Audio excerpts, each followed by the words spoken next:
I understand how marketing works. I understand how the tools work. I understand how the technology works, the algorithms to some extent, right? There are people that are better at all this than me, but what I bring to the table is listening ears. I will sit down with you and hear your story and hear what you're trying to do, where you want to take Yeah. your business in 5, 10 years. And then I can turn to experts in social media, paid advertising, website, all those different components of marketing. I have people that I work with that can execute on this with my direction so that what we're giving to your audience is authentic and meaningful and differentiates you from competitors. Hello and welcome to another conversation inside 33 Conversations podcast. I'm your host, Michael Abney. Thanks for stopping by today and checking in because we're founders. We're having conversations about building meaningful things in the world and what that takes from us as being human beings and having the worlds be on fire at the same time. It brings a lot of interesting conversations to the fore here. And today is absolutely no exception. I'm really honored to have Adil on the program today. Adil is a marketer, a strategist who sees marketing not as a manipulation, but as a modern day service. His path has not been linear, and he never knew what he wanted to be, yet somehow became the person brands today rely on to tell their story with truth and with heart. And I can say that, getting to know you a little bit on our pre-call, the humanness that you bring to the table to something that, somebody like me, I get about 50,000 emails a day from marketers all over I can help you, I can help you, I can help you. And it all becomes sanitized. But when we were talking, your take on it and the human side of it really inspired me to have you on the show today and talk about this particular aspect. So thank you for being here and welcome to the show. Thank you. Thanks, Michael. Thanks for having me. It's my pleasure. So I always kind of dive right in and get right to the nitty gritty. So what was that earliest moment that you remember thinking that somehow you just didn't fit in? Something was that you didn't really know what you wanted to be. Just give me a little shift or a little story, your heartfelt story about how that happened. Sure. So I have changed my mind a lot throughout the years. I originally intended to go into architecture. I was really fascinated by architecture through high school, and I wanted to go to school for that. And then, the whole process of getting into post-secondary education, applying for schools, finding the right program, it shifted my, direction, I guess you could say. And so my undergrad happened to be in arts, in economics, history, and that shifted into religious studies and history. And then I fell ill. And so I ended up dropping out of school.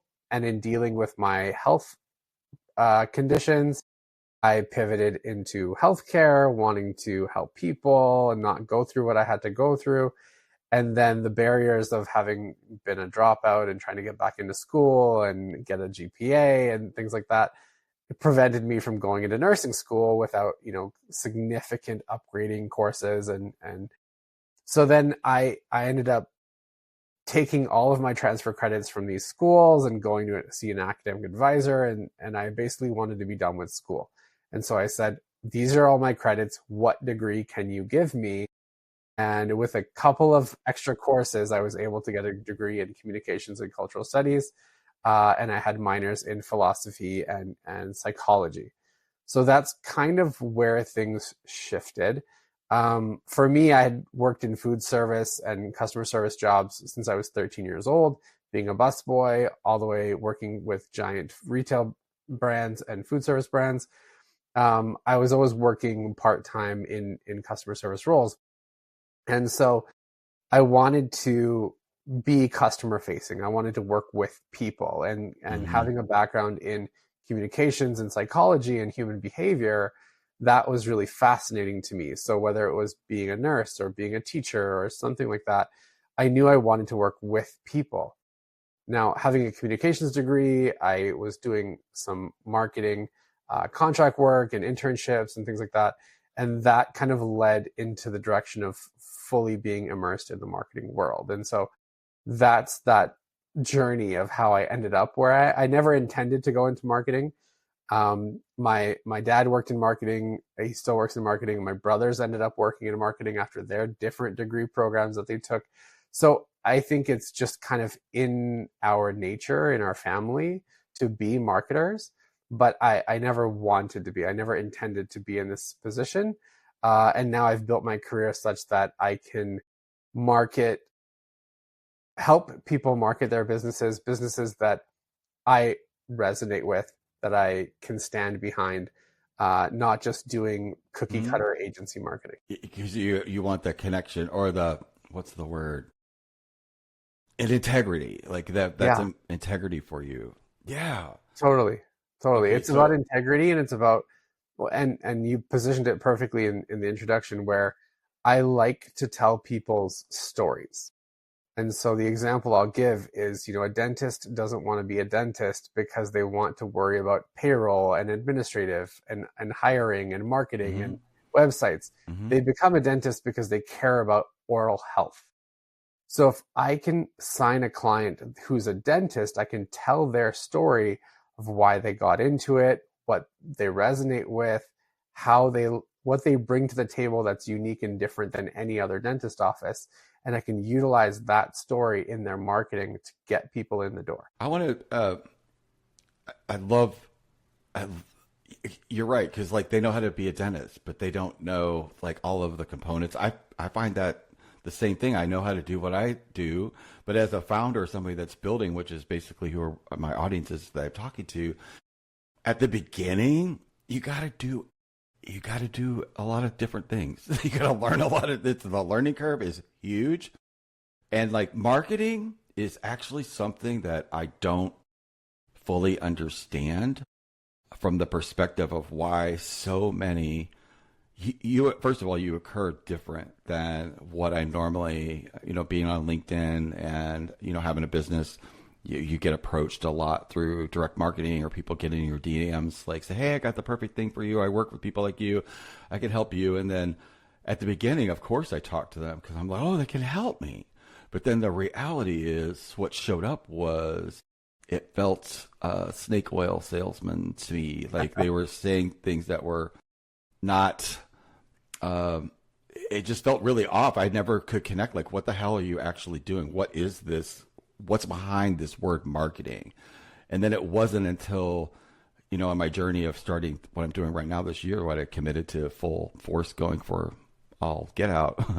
When I met, who's now part of my company, he's a chief marketing officer for me, and it was different. It was like a human connection that he really wanted. He wanted to understand me. He didn't want to sell me something.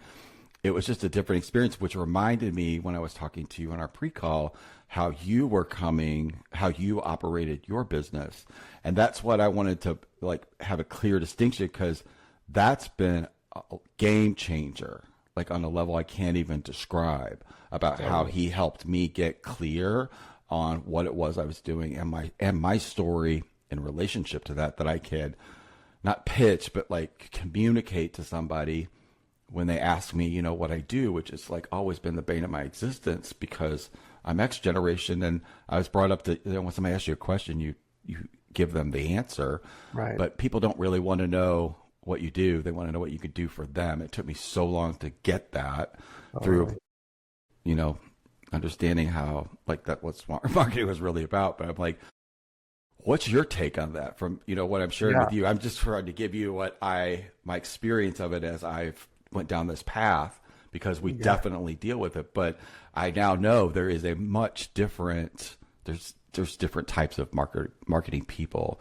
And you're definitely in the ones that have that human aspect and wanting to share the story, which I think is most important. Totally. It's super important, even as a marketer, as a consultant, working in marketing, having a background in marketing, I get those DMs too. I get DMs from people saying, we can get you customers, we can help you with your SEO or your website, or we can get you leads. And it is a lot of noise. It's a lot of noise going on. And for a founder, for someone who's still in that novelty phase of this is the problem, this is how I'm going to change the world, this is the problem I'm aiming to solve, yes, they Yeah. understand and they know that they need marketing. Founders know they need marketing. They know they need to get their solution in front of their audience's eyeballs. And if someone is promising to do that for you, then it's enticing. It's very enticing. But again, my approach is that you have a story to tell. You have a story to tell. You have a problem that you're solving. You have a change in the world that you're trying to make.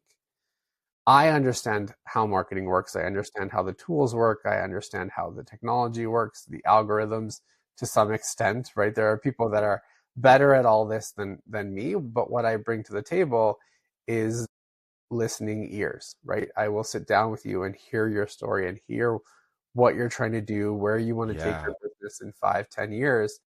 And then I can turn to experts in social media, paid advertising, website, all those different components of marketing.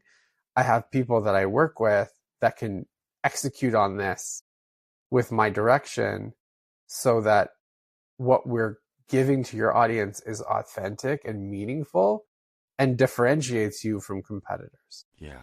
And that's the key.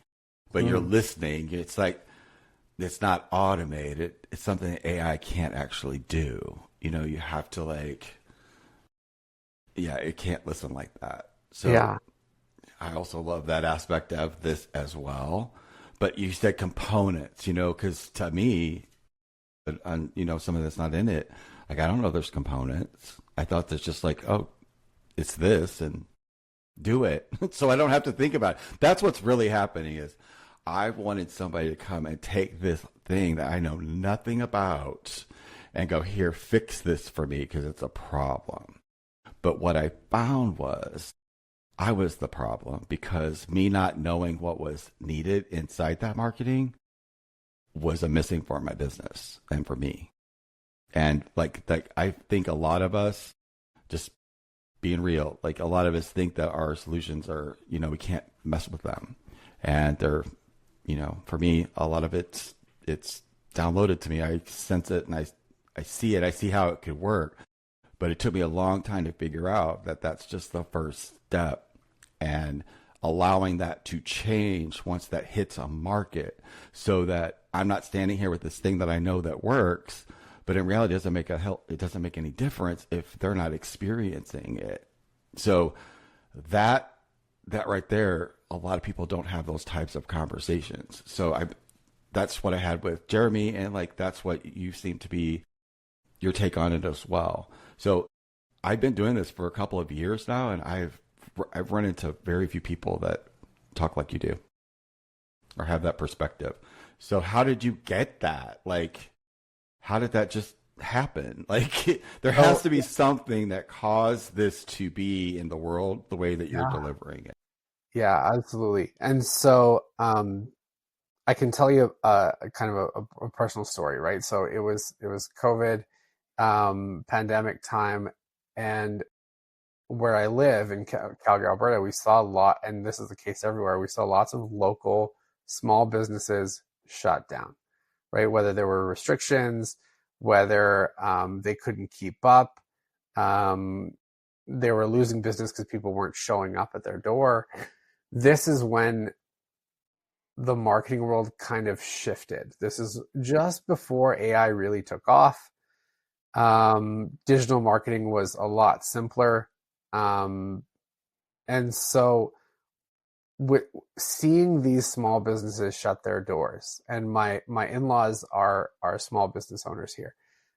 They've run a medical supply store for almost 25 years in Calgary, and from they rely on walk-in business. They rely on people coming from the hospital, stopping by, picking up the supplies they need, and going home.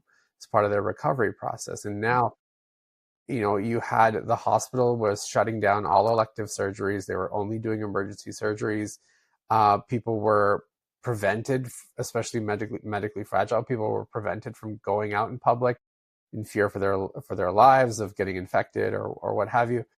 So I saw their business as one that could really use digital marketing. And I had come from that agency space where we were building websites for people and doing stuff. So I volunteered myself to go and help my in-laws. And so we built them an online store, and we started shipping things across the country for people, because simply just by getting their products out there in front of people, we were able to help people in a time of great uncertainty. And so helping small businesses what really brought me to this space of, I'm optimizing for medical supplies. Google and Facebook's algorithms don't really like when you advertise medical supplies. They're very restrictive around it. So how do we tell the stories around these things? Why are they choosing to sell this brand over another brand? Well, let's try to get a testimonial. Let's try to put in some perspective of storytelling. If they've been in this business, at the time it was for 20 years, what in their experience of selling this brand for 20 years makes it a good purchase for the consumer? How do you give social proof when you don't have influencer marketing, when you don't have user generated content that's selling stuff for you? How do you tell that story? And so that's kind of how I went in that direction of helping small local businesses. And that's when, my dad and I started our company called belocal.biz, where we do exactly that. Is we harness marketing technology and power that larger companies and corporations can purchase and use themselves, and they have large marketing teams that can utilize this. And how do we offer this as a service to small businesses that don't have a dedicated marketer, that don't have a team of marketers? Let's use AI, let's use automations, let's use technology to give small businesses the same power of being present online with their digital marketing. So that's what was really the resonated. response? Like Yeah.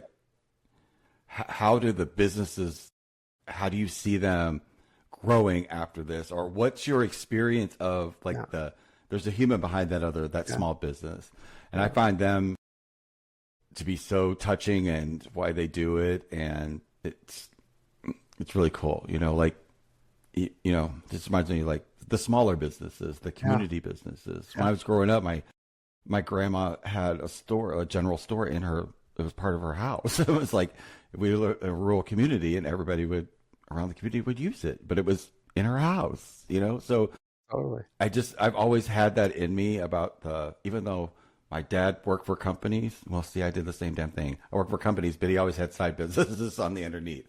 So I've always had that spirit of like, how can smaller businesses, communities come together and do commerce together has always fascinated me. How does what you do impact them? That I'm sure they give you feedback. Yeah. So the main thing is that it provides a sense of relief, right? I go back to the dentist example. Like if a dentist is not worried about how they get people in their chairs, then they can go back to focusing on, oral hygiene, right? And oral health. They're not scared or worried, especially if you've sunk your life savings into this business, right? Or your family depends on the income of this business. Yeah. Then that's going to keep you up at night. If you can't sell, if you can't get people in your chair or to come in to walk into your business, you're going to lose sleep, you're going to lose money over it. And so the major thing that it does is it provides a sense of relief to these clients of ours, where there's one less thing that they have to worry about, right? In terms of managing a website or managing social media or all of the components, like we mentioned, that come with marketing. If that's off the table, then there's a sense of relief immediately. And then if we're doing our job effectively, then we're getting them customers in the door. And if we're getting them customers in the door, then their money goes up, and then they're happy and they're good. They're back to doing the business that they love to do, and not having to worry about traffic or all of the complexities with the online space or the AI space that's affecting businesses nowadays. It sure is. It's the relief. It allows them to focus on what they love, which makes everything work better. Absolutely. And Yeah. But it's so easy to get trapped in the uh, saving pennies to lose dollars kind of a scenario. Like they don't see sometimes it's hard when you're in fear or in that panic mode that your Yeah. family's on the line or your lifeline's on the line. So I can see that being the actual service versus how it is a transaction for a lot of folks. That's actually I answered one of the questions I was going to ask you. It's like when did you know that what you were doing really was a service? I know it sounds like a weird question, but like Yeah. It's there's doing stuff for money and then there's doing it because you know there's in service of something. I don't think, I'm just asserting here, I don't think that that's a thing out there that people think of marketing as a service. Like being of yeah. service, not, you know what I It mean? Yeah. yeah, it's I mean, most people see marketing as either a necessity, like it's we have to have it. That's how the only way we can function as a business. And other Hmm. people, I would I would gamble to say most people see marketing as it's fluff and it won't contribute to the bottom line necessarily. Bottom line. And it's I hear always that a the lot. first thing to get cut, right? Budget Yeah. wise, time wise, it's always, especially with small businesses where your finances are tighter, your wallet's tighter. It's the first thing to get cut because it's expensive to do because it's so complex, right? And so again, if we can Yeah. It's hard offer to see something, like where that turns back yeah, into dollars for them, yeah, even though there's that's so really many really gaps. what it is.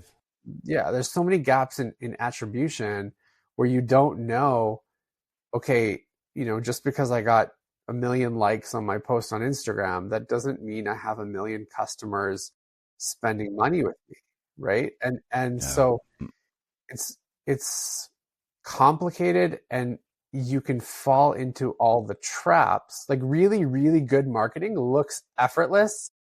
And so as a CEO or as a founder, you see your competition doing stuff and you're like, that's easy. I can just hire someone out of Hmm. school to do this.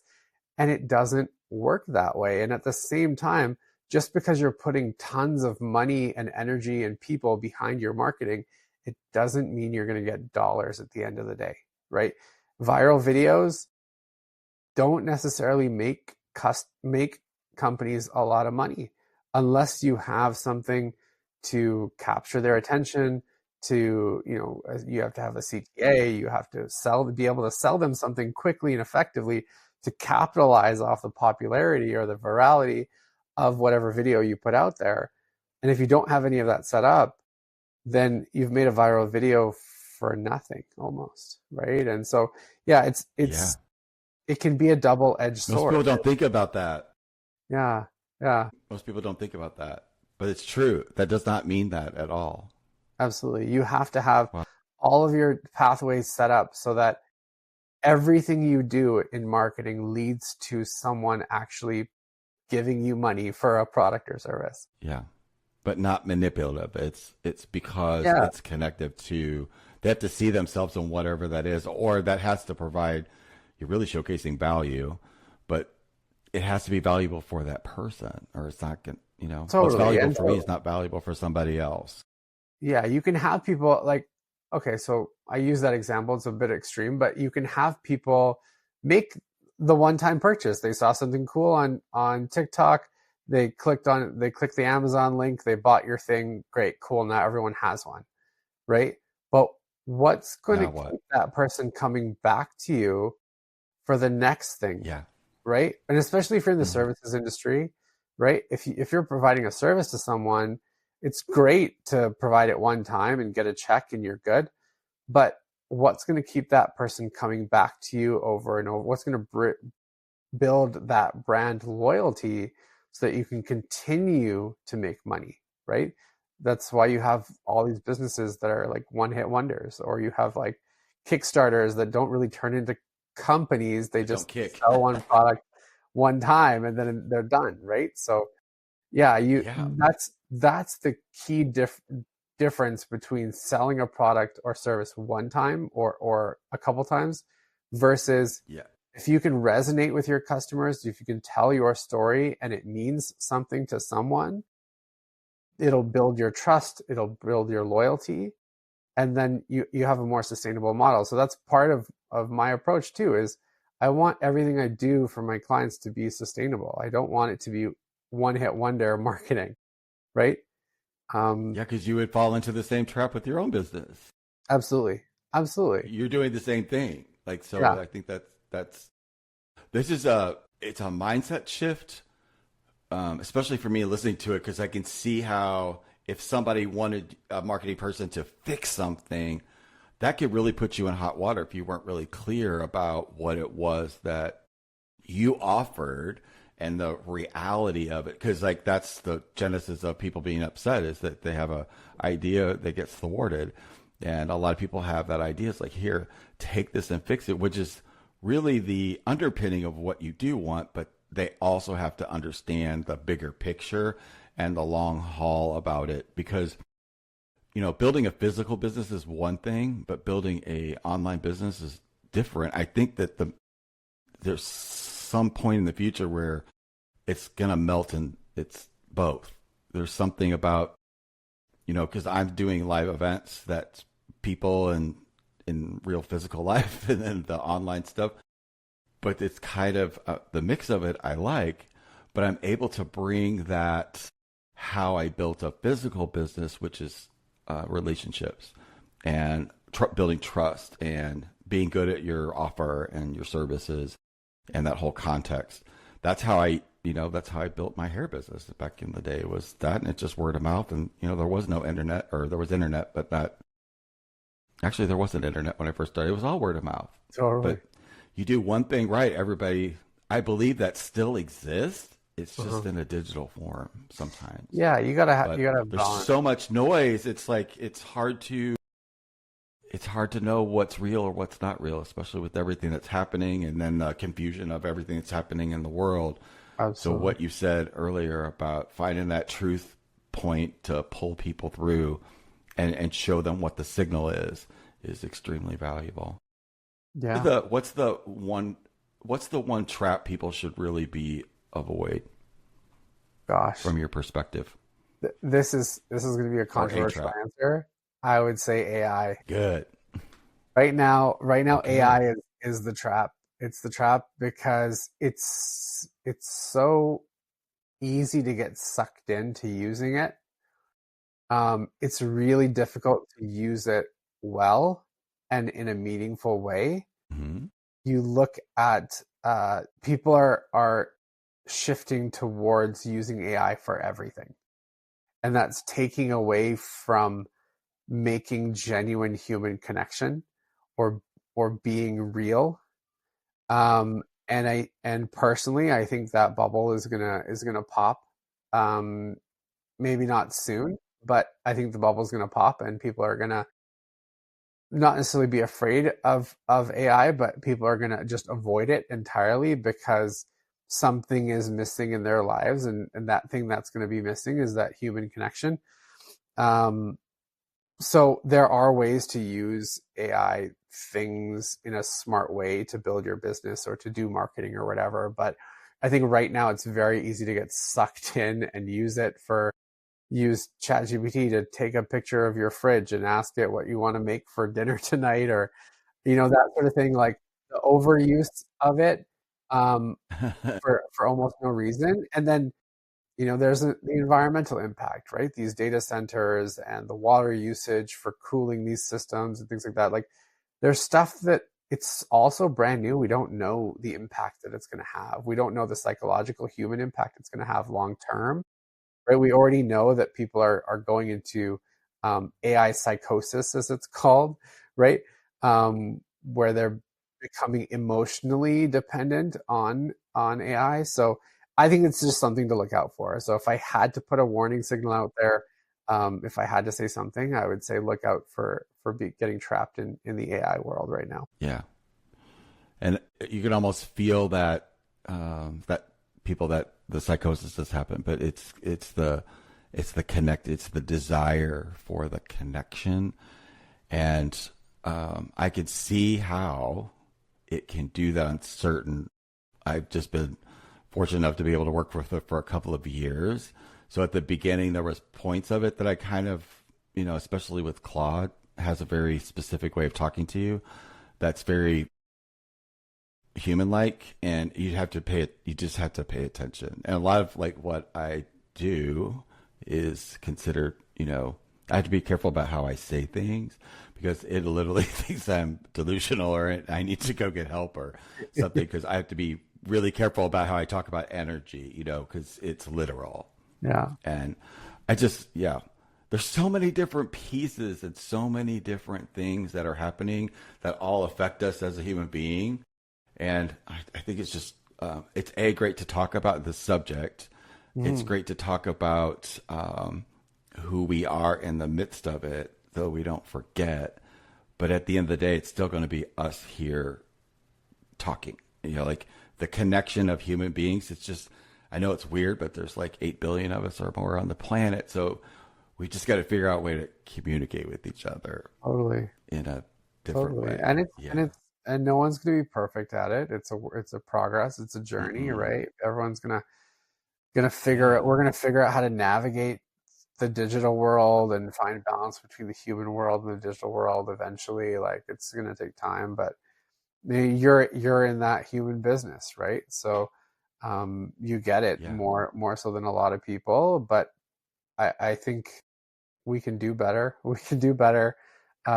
It's just going to take time. When you're at the beginning and all those things were happening, you were this and that, and I assert you kind of are an architect too. You're just architecting something different than a building, but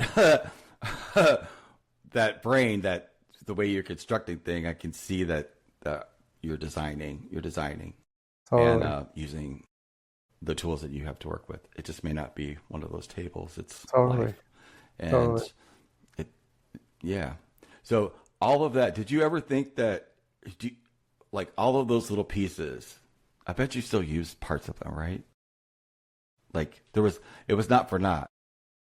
Yeah, I mean, Have you ever thought about that? the marketing world is like it's so pervasive in the rest of the world. Like everything that we interact with as human beings at some point has come across a marketer's desk because everything is done with maybe I want to say intention, but some things are unintentional or some things are not as thought through as they should be, right? And so I would flip it and I would say that I use components of all of these things that I've dealt with in the past and all of these different career trajectories that I tried to place myself on. But the other way around, I would say that I've always been human centered. I've always wanted, like, whether, like I said, a teacher, a nurse, an architect, they all impact human beings in one way. The architecture that I wanted to go into was like religious architecture. So in all of those spaces, they're all very, very human centered. They're all direct to people.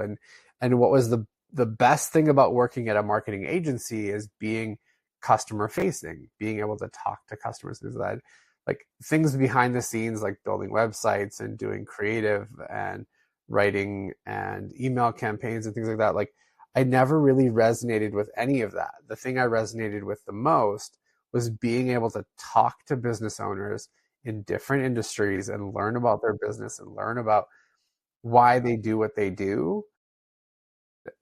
That fascination, the fact I listen to true crime podcasts just to learn about what drives someone to do something like that, or I watch documentaries about people, right? That's the stuff that fascinates me.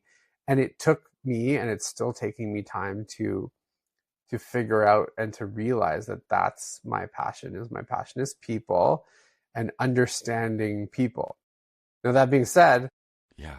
I'm not the best with people either. Like I'm kind of blind to cues and work. Like I'm not the best human being in the world to talk to. Like I'm not engaging. I'm not necessarily outgoing in person, in large group situations or public speaking and things like that. So it's kind of funny that like these things that I'm interested in and I'm passionate about, I'm not the best. And you don't necessarily have to be the best. You just have to try. Mm-mm. You have to just do stuff. You have to, yeah.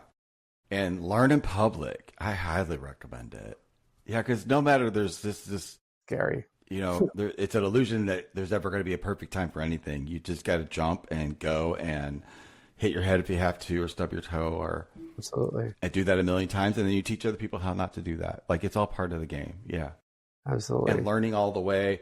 It's one of the things that I love most about my days now is I get to talk to other people about where they're at, what they're struggling with, what they're winning at, and life inside of the context of the world that we're living in. I think it's extraordinary. I'm going to ask you one last question.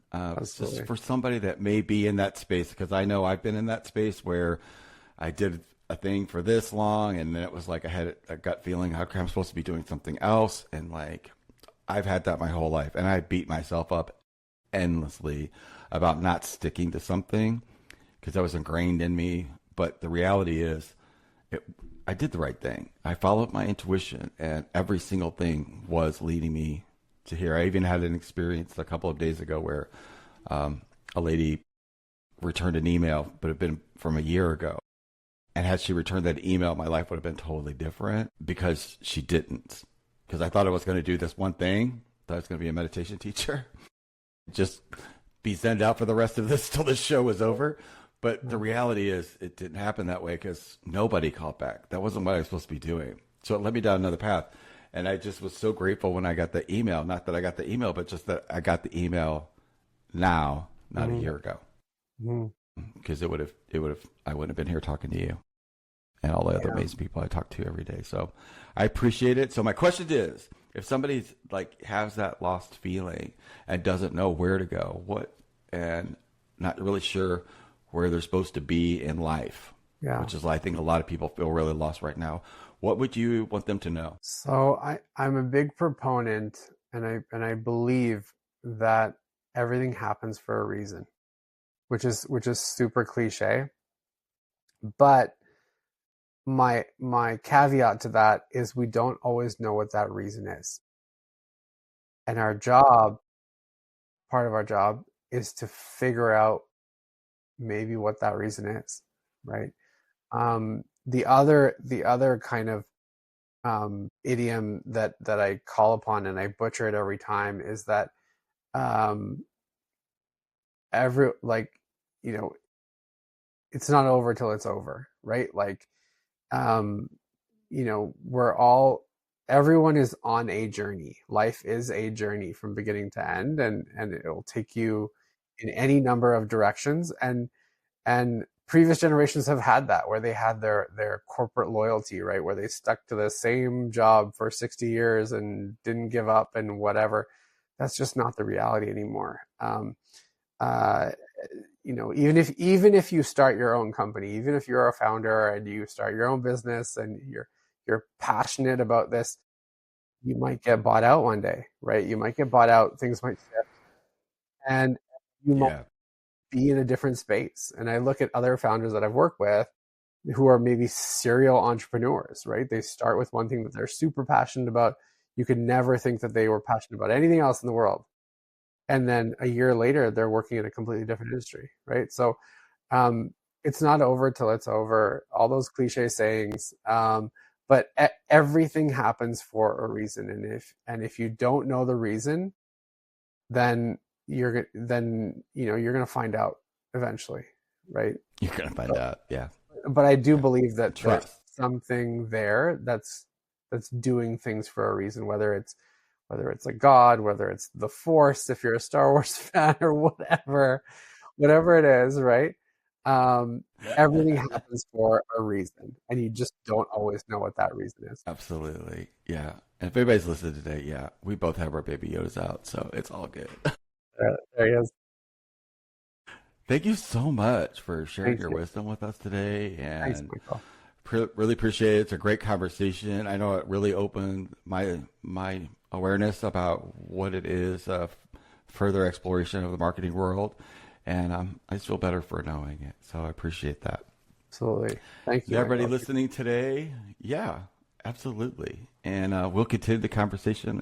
I feel like this is a community growing and just tons of amazing people doing amazing things. And thank you for being one of them today. I appreciate it. Thanks for having me.